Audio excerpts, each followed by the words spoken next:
Tie, kas dzīvo pie jūras, manuprāt, ka jau pats pa sevi ir skarbāki, rūdītāki un varbūt pat spēcīgāki par tiem, kas dzīvo Latvijas vidienē. Tāpēc šodien esmu atbraukusi uz vienu fantastisku vietu, lai par to arī pārliecinātos. Es saprotu, ka nosaukums Izdzīvošanas skola biedē gan jūs, gan mani pašu, taču šeit nav runa par sprīdīšu 3 mocībām, kas viņiem bija jāiztur. Šeit ir runa par jauniešu fizisko, mentālo sadarbību un saliedēšanos. Draugi, šodien mēs esam Dievikurzemē, Pāvilostā, un mēs dosimies uz Izdzīvošanas skolu.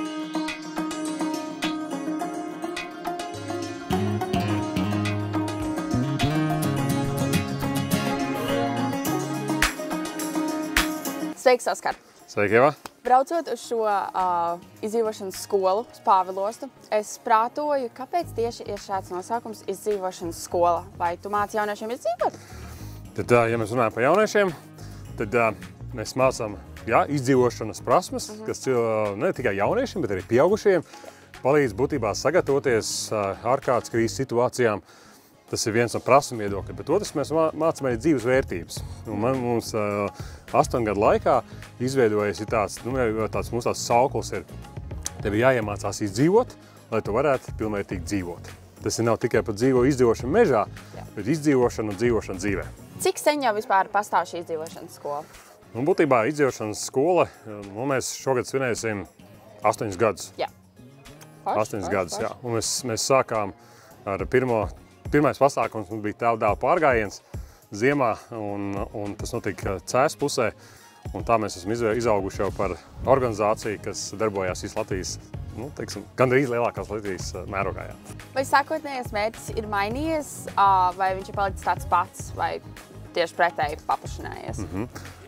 Es saku, viņš ir paplašinājies, tāpēc sākumā mēs skatījāmies, šis pirmais tēva-dēla pārgājiena mērķis bija savest kopā tēvus ar dēliem, jo tas ir ļoti būtiski, jo tēvi ir puišiem, dēliem liels autoritāts tajā vecumā. Un šogad laikā, būtībā, kā es jau teicu, ir šī misija, šī vīzija par to, kad iemācīt cilvēkiem ne tikai prasmes, bet arī vērtības par dzīvi, kas viņiem palīdz dzīvot kā cilvēkiem sabiedrībā. Jā, te Valds ir mūsu instruktors, viens no daudziem instruktoriem, un viņš arī šodien vadīs bērniem apmācības. Tā kā vakar viņš tikko iznāca no meža, kad bija tēva meita nometne. Rudens ir ļoti, ļoti darbīgs un cilvēki atgriežas mežos. Mēs sakām cilvēkiem ieiet mežā, jo rudens ir nav. Bet jums cauri gadu ir šie pasākumi? Pasākums cauri gadu. Un ko mēs sakām cilvēkiem, mēs viņus būtībā mācām un sagatavojam, lai iet dabā visu cauri gadu, ne tikai vasarā. Ziemā mežā. Jā, tas ir labi. Tur ir vislabāk tur ir ziemā. Labi, iesim iekšā virtuvē, parādīšu. Tā ieslēgsim gaismu.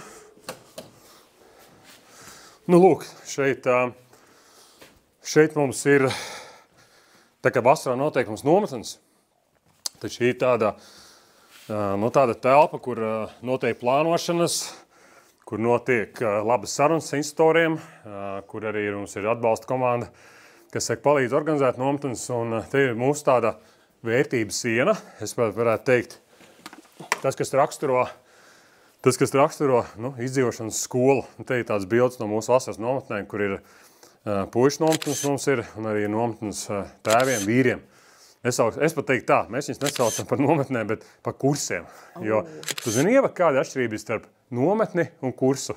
Tas, ko mēs uzdodam jautājumu arī. Tu nedabūni gadījumā kursa beigās kādu certifikātu vai kaut ko tam līdzīgu? Jā, tu dabūji diplomu. Čau, no kuras klases un skolas jūs esat? 6. D un Zens Maurinta Grobiņas. Kam vispār bija ideja atbraukt uz šo izdzīvošanas skolu? Skolotāji vai jums pašiem bija kāda ideja? Skolotāji. Sveiki, skolotāji! Sveiki! Kur jūs vispār dzirdējāt par šo izdzīvošanas skolu? To jau vairākus gadus mūsu skolā, tā kā attīst un zinām, ka tā notiek. Un šajā gadā bija pienākusi mūsu kārta. Skolas direktori mums piedāvāja, mēs ļoti to atbalstījām, un esam šodien šeit. Kādās ekskursijās vispār ir šī klase bijusi? Nesen pagājušā nedēļā mēs arī bijām tādā ļoti jaukā Latvijas valsts mežu, tādā meža ekspedīcijā, bijām Kalvenē. Tur arī dažādas aktivitātes, varētu teikt, tāda iesildīšanās mums bija pirms šī pasākuma. Pagājušā gadā bijām kopā avārijas brigādē. Tur ļoti jauniešiem patika.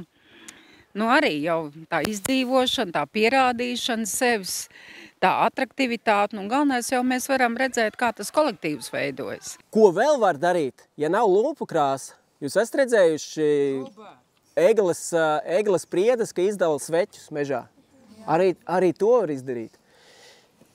Un paskatīsimies, kas tad notiek ar šādu teni vati. Tagad sieva cerams, ka nepiekasīsies.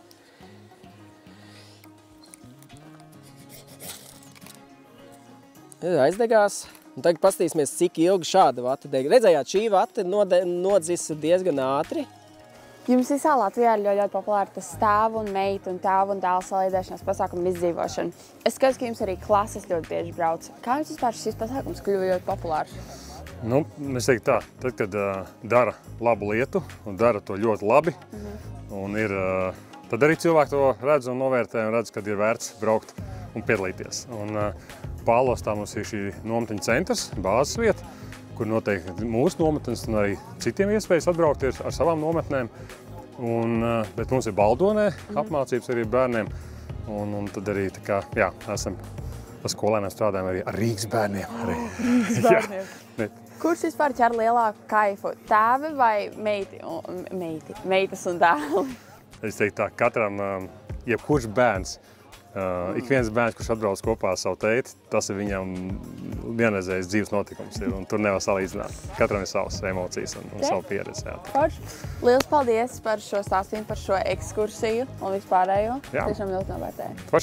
Tad braucu ciemos? Braukšu ciemos, jā.